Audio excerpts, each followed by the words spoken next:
The Indus Valley Civilization, IVC, also known as the Harappan Civilization, stands as one of the most intriguing and advanced societies of the ancient world. Flourishing between 3300 BCE to 1300 BCE, this civilization is one of the three earliest urban cultures of the Old World, alongside ancient Egypt and Mesopotamia.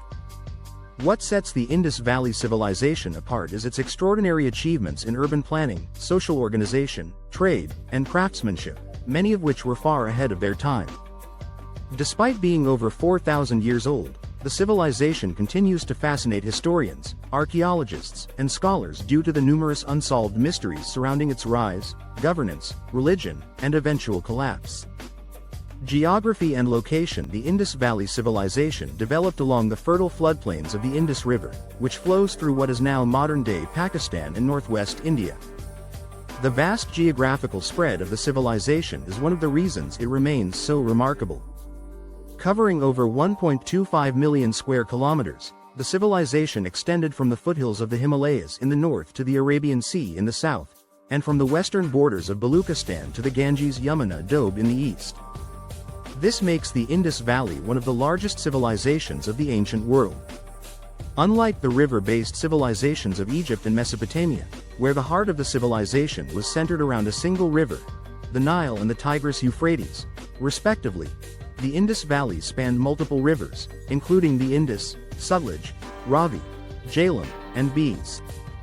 This strategic location allowed the Indus people to engage in agriculture, fishing, and trade, providing them with a diverse and sustainable economic base. Advanced urban planning and architecture. The hallmark of the Indus Valley Civilization is its advanced urban planning, which was astonishingly modern for its time.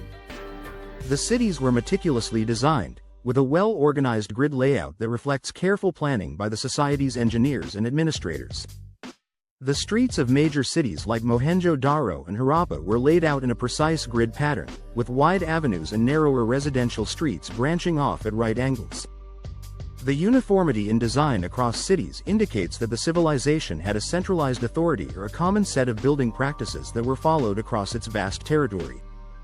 At the heart of each city was a citadel, a raised area where public buildings, administrative offices, and possibly religious structures were located. The citadel areas were often fortified, suggesting they were important to the city's governance and ceremonial life. Surrounding the citadel were residential areas, which housed people in multi-story brick homes. Many of these homes had private wells, bathrooms, and indoor drainage systems, which connected to the larger citywide drainage network. This intricate plumbing system was far ahead of its time, as most civilizations did not develop such infrastructure until much later. One of the most famous features of the Indus Valley Civilization's urban design is the Great Bath of Mohenjo-Daro. This large public bathing complex, located on the citadel, was an impressive structure, built with waterproof bricks and featuring steps leading down into the pool. The purpose of the Great Bath is still debated, but many scholars believe it was used for religious or ceremonial purposes, emphasizing the importance of cleanliness and ritual in the Harappan culture. The cities also had granaries, workshops, and market areas that indicated a highly organized and prosperous economy. The presence of large storage facilities suggests that grain and other goods were collected centrally, perhaps as a form of taxation or tribute to the governing authorities. The scale of these facilities indicates that the Indus Valley cities were capable of supporting large populations and engaged in extensive agricultural production. Trade and economic prosperity. The economy of the Indus Valley Civilization was diverse and robust, relying on agriculture, trade, and craftsmanship. The fertile soil along the Indus River and its tributaries allowed for the cultivation of crops such as wheat, barley, peas, sesame, and cotton.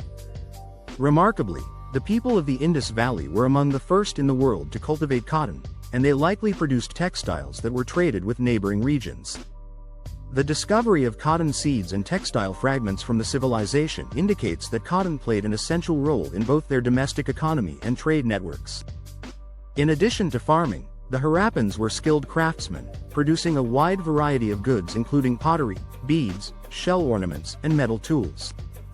They worked with materials such as copper, bronze, and gold, creating intricate items that were used both locally and exported to other regions.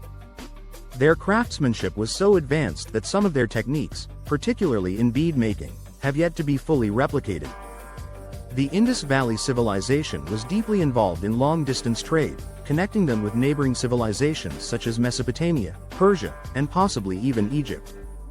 Archaeologists have uncovered seals from the Indus Valley at Mesopotamian sites, suggesting that trade between these two great civilizations was frequent and well established. The seals, often made of steatite, were typically inscribed with the Indus script and featured depictions of animals such as bulls, elephants, and a mysterious unicorn-like figure. These seals were likely used for trade and administrative purposes, possibly as a form of identification or branding for goods. Lapis lazuli, a precious blue gemstone, was one of the most valued items in Indus trade, as it was sourced from the Badakhshan mines in modern-day Afghanistan and transported through the Indus region to Mesopotamia. Other materials such as timber, precious stones, shells, and metals were also important commodities in their trade networks. The Harappans used rivers and coastal routes to transport goods, which facilitated extensive maritime trade with the Persian Gulf and beyond. The mystery of the Indus script. One of the greatest mysteries of the Indus Valley Civilization is its undeciphered script. Thousands of inscriptions have been found on seals, tablets, pottery, and metal objects, yet despite decades of research, no scholar has been able to fully decode the language of the Harappans. The script consists of over 400 symbols, often accompanied by animal figures, but its exact purpose and structure remain elusive. The fact that the script has not been deciphered is partly due to the lack of a bilingual inscription, similar to the Rosetta Stone, which helped scholars unlock the secrets of Egyptian hieroglyphs. The inscriptions are often short, typically containing just a few symbols, making it challenging to determine the grammatical structure or meaning. Some researchers believe the script represents a logo-syllabic writing system, where symbols stand for both sounds and concepts, while others argue it could be a proto-writing system, used for administrative purposes rather than a full-fledged language.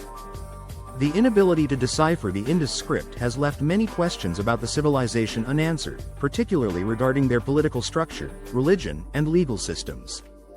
Without access to written records, we can only infer certain aspects of their society from archaeological evidence. However, the widespread use of the script on seals and other artifacts suggests that literacy was important, at least among the administrative or ruling classes. Religion and cultural practices. Although the precise details of the religious beliefs of the Indus Valley people remain uncertain due to the undeciphered script, several artifacts provide clues about their spiritual life. Excavations have revealed terracotta figurines, seals, and ritual objects that suggest the Harappans practiced some form of organized religion. The Pashupati seal, one of the most famous finds from the civilization, depicts a figure seated in a cross-legged posture, surrounded by animals such as elephants, tigers, and buffalo. Some scholars believe this figure represents a protoform of the Hindu god Shiva, or at least an early manifestation of yogic practices. The presence of public baths like the Great Bath of Mohenjo-Daro indicates that ritual purification, possibly related to religious ceremonies, was an essential aspect of Harappan life. Water has often held significant spiritual meaning in many ancient cultures, and the importance placed on cleanliness in the Indus Valley may have had religious connotations. Interestingly, the Indus Valley Civilization shows no clear evidence of large temples or monumental religious structures like those found in Mesopotamia or Egypt. This has led some researchers to theorize that the Harappans may have practiced a more localized or domestic form of worship, rather than a highly centralized state religion. Small fire altars found at some sites suggest that fire rituals may have been a part of their religious practices, a tradition that continued in later Vedic culture. Theories of decline and collapse. Around 1900 BCE, the Indus Valley Civilization began to show signs of decline. Over the next few centuries, many of the great cities, including Mohenjo-Daro, were abandoned, and the population dispersed into smaller villages. The reasons for this collapse have puzzled historians and archaeologists for decades, with several theories proposed to explain the civilization's sudden downfall. One of the most widely accepted theories is climate change.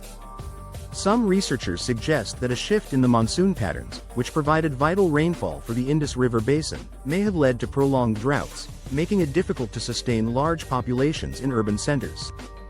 There is also evidence that the Sarasvati River, which played a crucial role in the region's agriculture and trade, gradually dried up during this period, further exacerbating the environmental challenges faced by the Harappans. Another possibility is that tectonic activity or flooding caused significant damage to the cities. The Indus River is known for its unpredictable flooding patterns, and it's possible that a catastrophic flood could have destroyed key urban centers, leading to a decline in their ability to recover. Alternatively, earthquakes or other geological events may have disrupted trade routes or altered the course of rivers, leading to economic decline. There are also theories that point to internal social unrest or invasion by external groups, such as the Aryans. However, there is little archaeological evidence to support the idea of a violent invasion or conquest. It is more likely that a combination of environmental stress, economic difficulties, and social fragmentation led to the gradual decline of the civilization. Legacy of the Indus Valley Civilization. Although the cities of the Indus Valley were eventually abandoned, their cultural legacy lived on. Many aspects of Indus Valley life, including agriculture, craftsmanship, and possibly even some religious practices, continued to influence later civilizations in the region, particularly the Vedic culture that emerged in northern India. The grid-based city planning, advanced drainage systems, and the emphasis on hygiene and public works were innovations that were carried forward in later urban developments. Today, the sites of Mohenjo-Daro, Harappa, and other Indus Valley cities are UNESCO World Heritage Sites, attracting researchers and tourists from around the world. Despite the many mysteries that remain about this ancient civilization, ongoing excavations and research continue to shed light on the lives of the people who lived there thousands of years ago. The Indus Valley Civilization remains one of the most enigmatic and impressive chapters in human history, a testament to the ingenuity and resilience of early urban societies. Thanks for watching. Like, subscribe and press bell icon for more details.